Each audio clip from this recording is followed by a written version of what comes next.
Una noche en el cementerio. Leyenda colonial. Las voces que arrastran la noche dicen que existen almas que por un juramento o una maldición, abandonan sus tumbas y vienen al mundo para pagar una deuda o realizar una venganza. Allá por el siglo XVI, lo que ahora forman la esquina de las calles de Santa María y Pedro Moreno, estaba ubicada la taberna de El Ciervo de Oro, famosa por ser lugar de reunión de ladrones y truhanes. Jamás ningún alguacil o justicia se atrevió a entrar, pues temían ser acuchillados. Entre aquella caterva de pillos, destacaba un tal Pedro Santibáñez, de quien nadie conocía su procedencia, pero se sabía que siempre llevaba la cartera llena de oro. Este hombre era déspota y agresivo y muy a menudo, con tal de hacer alarde de su oro, pagaba las cuentas del vino que todos los pillos consumían. Los hombres bebían remojándose el gaznate a costa de aquel tipo. Una noche, mientras Pedro Santibáñez estaba en la taberna completamente ebrio, invitó a 5 pillos para que fueran a su casa a seguir bebiendo. Aquellos ebrios y audaces sujetos atravesaron el cementerio que se localizaba en lo que hoy se conoce como el Panteón de San Fernando. Caminaban dando traspiés sobre las tumbas y túmulos aún frescos y así, irrespetuosamente se internaron en el Campo Santo, hasta llegar a la casa de aquel Pedro Santibáñez, quien sacó naipes y trató de que sus amigos ocasionales pasaran una alegre velada. No había pasado un rato, cuando se escucharon algunos ruidos extraños que se colaron por la ventana que miraba al cementerio. Atemorizado, uno de los hombres pidió a Pedro que la cerrara. Pero Pedro, rió irónicamente, mostrando un cierto brillo maléfico en la mirada y respondió que no lo haría, ya que esa ventana siempre permanecía abierta porque él disfrutaba cuando observaba a los muertos y le gustaba escuchar sus gemidos lastimeros. Los pillos, después de escuchar sus morbosas palabras, se llenaron de espanto, prefirieron dejarlo solo y salieron apresuradamente de su casa. Aquella noche, después de que los acompañantes de Pedro se marcharon, durmió como un lirón.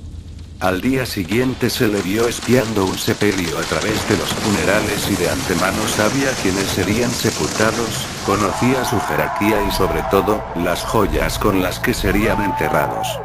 Y precisamente ese día, don Gabino Ordóñez, hombre de gran fortuna, sería enterrado, portando sus valiosas joyas.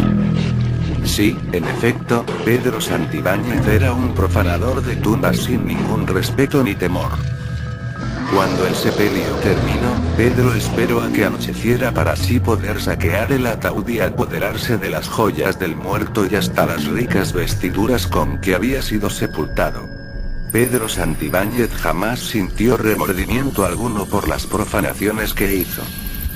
Como es sabido, en el siglo XVI el Santo Oficio persiguió brujas, hechiceros y a toda persona de quien se sospechara tuviera algún pacto con el diablo, y entonces sucedió que en la casa contigua de donde vivía Pedro Santibáñez, habitaba una mujer cuya reputación la marcaba como bruja. Su fama llegó hasta los oidores y ejecutores del Santo Oficio, quienes un día llegaron a la sombría casa para apresar a la sospechosa mujer. Dentro de la casa se encontraba la bruja y su hija. Ambas se sobresaltaron al escuchar aquellos gritos y golpes en la puerta. La madre comentó: «Son esos malditos que vienen por mí, sé bien que van a llevarme». La hija, con lágrimas en los ojos, dijo que jamás permitiría que se llevaran a su madre, ya que de hacerlo, la matarían. Pero la bruja le dijo que pusiera atención a sus palabras, ya que eso dependería que después de muerta pudiera revivir. Entonces le dijo: «Te hago entrega de este amuleto de hechicería. Cuando me entierren lo colocarás sobre mi pecho y por ningún motivo permitirás que me metan en un ataúd. Solo habrás de amortajar mi cuerpo. Con este amuleto recobraré mi poder y forma humana». Entonces los integrantes del Santo Tribunal entraron a la casa y se la llevaron presa. La bruja fue juzgada y declarada culpable de hechicería y culto al demonio.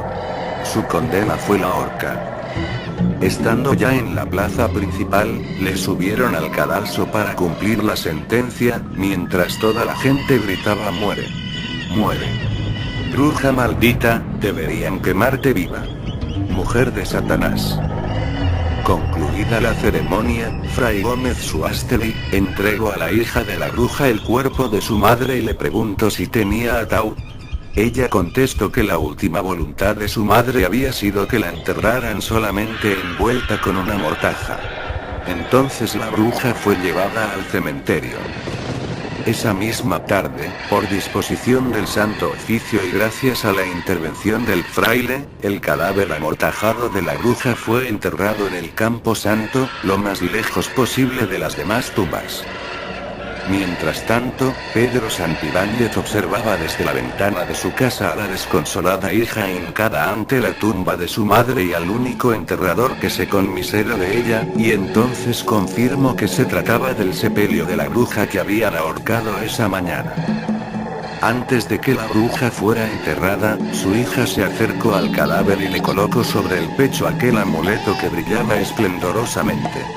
Cuando Pedro vio destelar aquella joya, su codicia creció y pensó en la conveniencia de que aquel cadáver hubiera sido enterrado sin ataúd, ya que eso facilitaría sus maléficos planes. Tan pronto anocheció, Pedro llegó al panteón y comenzó a cavar. Cuando el cadáver quedó al descubierto, lo alumbró con un farol y buscó la hermosa joya entre la mortaja. Al tenerla en sus manos se apresuró a cubrir la tumba y después se alejó llevándose consigo el misterioso amuleto y, ya en su casa, lo metió dentro del cofre donde solía guardar el producto de sus macabras rapiñas. La joya sería vendida pasado 2 días. A la noche siguiente, Pedro Santibáñez fue a celebrar su fechoría en la taberna de El Ciervo de Oro, y cuando estuvo borracho, nuevamente invitó a los pillos para que fueran a su casa. Los truanes de ninguna forma aceptaron, ya que habían tenido suficiente, con la desagradable experiencia que vivieron días antes. Pedro se encogió de hombros y salió de la taberna poco antes de la medianoche. Mientras caminaba rumbo a su casa pensó en la conveniencia de estar solo esa noche, ya que al día siguiente debería estar bien despierto para vender la joya. Cuando dieron las 12 de la noche, Pedro creyó escuchar algo así como un gemido plañidero que arrastraba el viento y que le decía: Pedro, Pedro. El aterrador lamento venía directamente del panteón. Palideció y su corazón latió más fuerte. Encendió una vela, se levantó de la cama y caminó hasta la ventana desde donde siempre se deleitaba viendo las luces, siluetas y sombras del panteón. Pero no había nada. Así pasaron algunos segundos hasta que de pronto creyó ver formas difusas, etéreas, revoloteando sobre las tumbas, pero no les dio importancia pensando que solamente eran figuraciones suyas. Regresó a su cama imaginando la fortuna que obtendría después de vender la joya. Pero no bien había puesto la cabeza sobre la almohada, cuando nuevamente escuchó un ruido que ahora provenía de la puerta. Escuchó como si alguien la hubiera abierto y de pronto sintió unos pasos muy cerca de él que se arrastraban en dirección a su alcoba. Ahora sí, no cabe duda. Murmuró nervioso, alguien se está acercando. En ese preciso momento una ráfaga de viento helado apagó la vela y el pillo quedó sumergido en las sombras. Preguntó con cierto temor: ¿Quién anda ahí? ¿Quién ha apagado la vela? Pero nadie contestó, entonces le pareció descubrir algo entre las penumbras. Su sorpresa fue enorme cuando frente a él se materializó una horrible criatura. Sí. En efecto, era una fantasmal presencia que con voz de ultratumba preguntó: Pedro, dime, ¿en dónde tienes mi amuleto? Lleno de pavor preguntó: ¿Quién eres? ¿Qué deseas? Pero cuando la descarnada figura se le acercó más, Pedro descubrió horrorizado al fantasma de la hechicera y temiendo por su vida gritó: Retírate, bruja maldita. Tú estás muerta. Estás muerta. Pero aquella imagen espectral seguía reclamando su amuleto. Es mejor que me lo entregues ahora, exclamó la bruja, tú eres el culpable de mi penar, pero si no me hubieras robado el amuleto yo estaría viva ahora. Pedro gritó que se marchara, que se alejara de él, pero el fantasma nuevamente exigió su amuleto y juró que si no se lo entregaba, sufriría un terrible castigo. Como Pedro no contestó, el fantasma comenzó a buscar su amuleto y de pronto descubrió el cofre donde estaba guardado. Lo abrió y exclamó: «¡Maldito seas! ¿Con qué aquí lo tenías escondido?». Pedro enfureció como loco y gritó que no se lo podría quitar, pero aquel espantoso espectro tomó el amuleto con sus descarnadas y sarmentosas manos. Lo colocó sobre su besoso y repulsivo pecho, y en ese momento se desencadenaron 1000 demonios. La leyenda cuenta que el profanador de tumbas no sabía si soñaba o se estaba volviendo loco, pero en su delirio gritaba: «No. Aléjate, solo eres un fantasma. Márchate. Tú no eres real. No puedes serlo. Yo mismo vi cómo te ahorcaron y te enterraron». Entonces intentó arrebatarle el amuleto a la bruja, al tiempo que desesperado gritaba que ella no necesitaba de esa joya en el otro mundo. Los ojos de la bruja brillaron con destellos de espanto. Sus descarnadas mandíbulas se abrían con una amenazante mueca horrible para defender su preciado amuleto y en cuanto lo tuvo seguro, extendió las manos hacia el profanador y con sus largas y afiladas uñas llenas de tierra de tumba, lo arañó sádicamente produciéndole dolorosas y profundas heridas en el rostro. Después lo tomó por el cuello mientras Pedro inútilmente luchaba contra aquella poderosa fuerza sobrenatural. En vano fueron sus intentos por salvarse, ya que irremediablemente cayó muerto. Entonces el espectro arrastró el cadáver del infeliz delincuente y lo llevó hasta la entrada del panteón. A la mañana siguiente, un caballero encontró el cuerpo de Pedro totalmente desfigurado y corrió en busca de la autoridad para solicitar ayuda.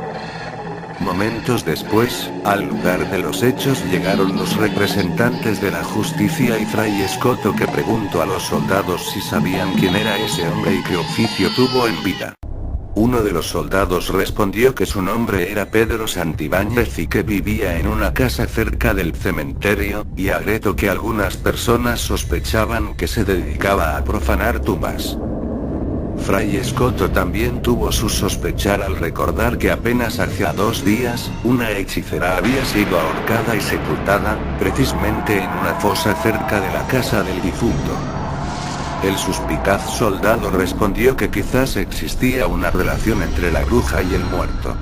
Entonces los soldados y Fray Escoto llegaron a la tumba de la bruja y vieron que la tierra de la sepultura había sido removida. Entonces confirmaron su sospechar acerca de que Pedro Santibáñez sí fue en vida un profanador de tumbas, pero aún así se preguntaron qué fue lo que Pedro hubiera podido robarle a aquella humilde mujer enterrada tan solo con una mortaja. Fray Escoto respondió que no lo sabía, pero creía que el asunto tenía una conexión demoníaca. La autoridad inhumó el cuerpo de la hechicera y lo quemó ahí mismo. Sus cenizas se esparcieron el viento. El cadáver de Pedro Santibáñez, el profanador de tumbas, fue sepultado previo exorcismo de los religiosos.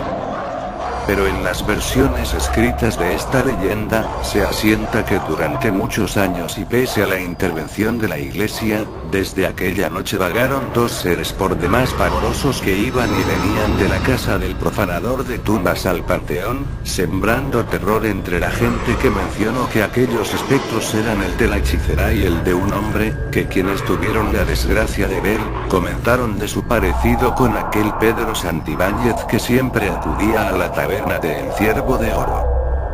Qué cosas tan extrañas sucedían en aquel entonces, hechos que ni la misma ciencia ha podido descifrar.